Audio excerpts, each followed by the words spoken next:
Hey guys, it's Glenn from glenscarcollection.com, and in this video is again the search for my daily driver. I went out and test drove two cars this week, so I'm going to tell you what I drove and what I liked about them and if they're a contender for my next daily driver. Remember, if you like what you see, hit that subscribe button. If you're already a subscriber, hit the notification bell. I post new videos every Monday, Wednesday, Friday. Alright, so now on with the video. So last week's video, we went over the cars that you suggested for my new daily driver, and the top two recommended were the F10 M5, which came out here in model year 2013, and the Audi S6, which also that generation of S6 came out in 2013 as well. So I went out this week and I test drove both cars, a 2013 BMW M5 and a 2013 Audi S6. They're both competitors with each other, so I tried to test drive them. I think it was about a week apart. One Saturday I did the F10 M5, the next Saturday I did the Audi S6, so still kind of fresh in my mind. Drove the F10 M5, found a local one. That car I really like in blue, or that lava orange. It seems like everyone I find is black sapphire. That Singapore gray is really cool. So I test drove a black sapphire one. It had the optional Bang & Olufsen stereo, which I think makes a big difference over the standard radio, and so I think I definitely want one with that. And I like the dark interior. The black, I think that silver interior I think would be tough to keep clean between having two kids and having clients in and out of the car in all kinds of weather. Since I live here in the Northeast, I think that would be tough to clean. Driving experience, the car drove great. Now I drove one of these a couple years ago, and I didn't have a good experience with the dealer, and that's why I didn't wind up getting one. So maybe I'll do a different video on unscrupulous dealers. But the car drove great. It was everything I thought it was. It was so fast, much faster than my M2. I would say faster than a new M3, M4, with a softer ride. So as far as a daily driver, with me sitting in traffic for 40 minutes each way to work, and taking clients around, it's a nice smooth ride. And then of course, do I need an M5 for being sitting in traffic? No. But when the roads open up, or when I go to hockey late at night, at midnight, when I have the highways to myself, that seems like the perfect highway cruiser. So I don't consider that like the E39 M5 or the E60s, where they were very visceral, had the normally aspirated engines, and they were just like amazing sports sedans, even closer to sports cars. The F10 M5 is definitely just like a daily driver. It's a great highway car. So this car is going to see 99% of its miles will be highway. So I think it would be a great car for work. I wasn't able to work a deal on this particular one.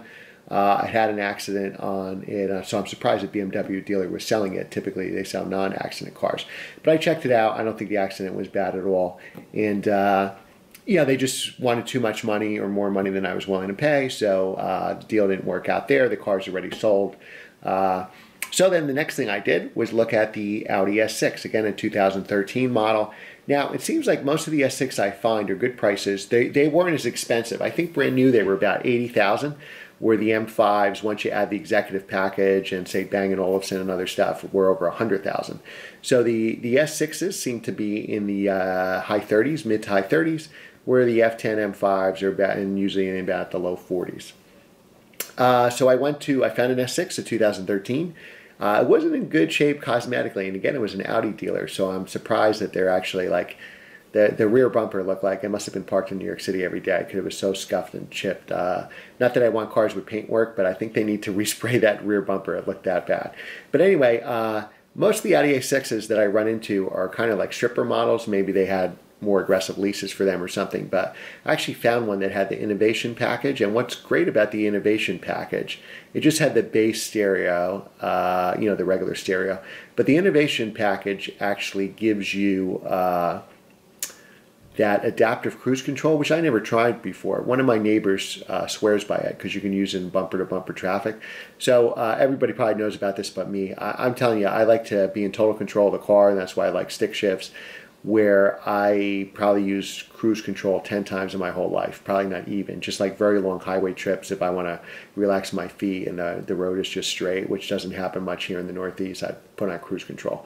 But this car had the innovation package with the adaptive cruise control, I believe the name is. So say you set the cruise at 65 miles an hour, as you go into a congested, it'll keep the following distance of the car behind you. So if the car in front of you, the car in front of you is going 60, it'll move you down to 60. If the car in front of you is going 70, it'll keep you at 65 because that's the speed that you set.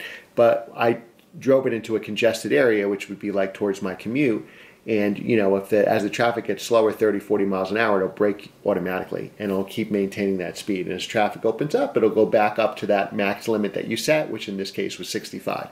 So I know some people, like one of my neighbors, swears by it for bumper to bumper traffic. You can be going 10 miles an hour in bumper to bumper traffic. You never have to hit the gas or the brake. So that's a pretty cool feature. I don't know that that's a feature that would make me buy a car. So that's not available on the F10 M5. But it is available on the Audi S6. Now, where I live in the Northeast, whatever car I buy, I have to put winter tires on it. I've had my E90 M3. That was my daily driver through about 6 winters with Blizzaks, and it was fine. I never got stuck once. And remember, if the snow's really deep, I have access to my wife's 2014 Jeep Grand Cherokee. If her work closes, if it snows, or so I don't have to worry about that, where I can just jump in the Jeep and use it. So, light snow or a couple inches of snow, I'd be driving my rear drive car. But if it was a foot of snow or 2 feet of snow, I would just take the Jeep. So I'm not too worried about that. And the Audi S6 would be the smarter choice to all-wheel drive all the time. And obviously when it's not snowing, we get a lot of rain here too.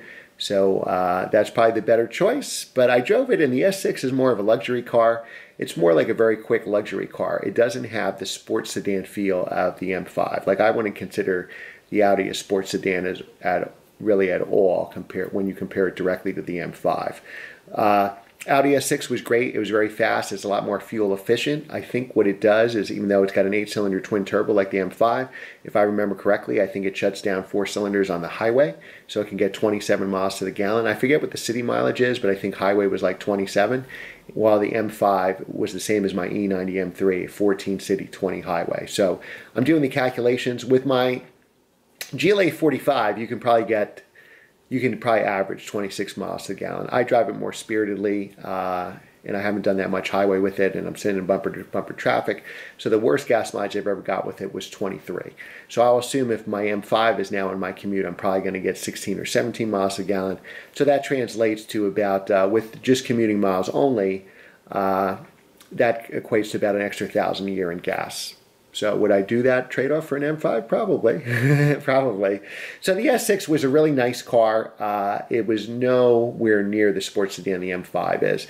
For most people, I think the Audi S6 would be the better choice. It's an all-around car that can do everything.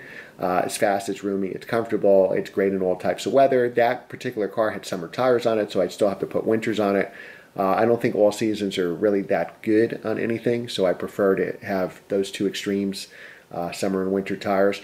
So those are the cars I test drove. I think the S6 is going to be eliminated, even though I can get it for a better price, and it is probably the better all-around car. Just being, a purist like me, and I always look for the driver's car, and the F10 M5 is the driver's car. I'll sacrifice a little snow traction or bad weather traction and gas mileage to have that car. So right now, out of those two cars, the F10 M5 wins. But I'm going to keep checking on some of these other choices that you gave us, and you can watch that video for the choices that you gave, and I'll keep reporting back maybe every week or so, or every time I test drive a car, and let you know where I stand. So right now I'm definitely looking for F10 M5s. I really want Monte Carlo Blue. That's my first choice with the Bang & Olufsen stereo. I listen to the engine just like everybody else, and M5 has fake noise like my M2. But if I'm sitting in traffic, I like to listen to my favorite songs. So that's kind of why I want that stereo if possible. All right, guys. Remember, if you like what you see, hit that subscribe button. If you're already a subscriber, hit the notification bell. We post new videos every Monday, Wednesday, Friday. Check out our website, glenscarcollection.com, our Instagram @glenscarcollection, and of course, Facebook page of the same name. Thanks again for watching, guys, and we'll see you next time. Take care.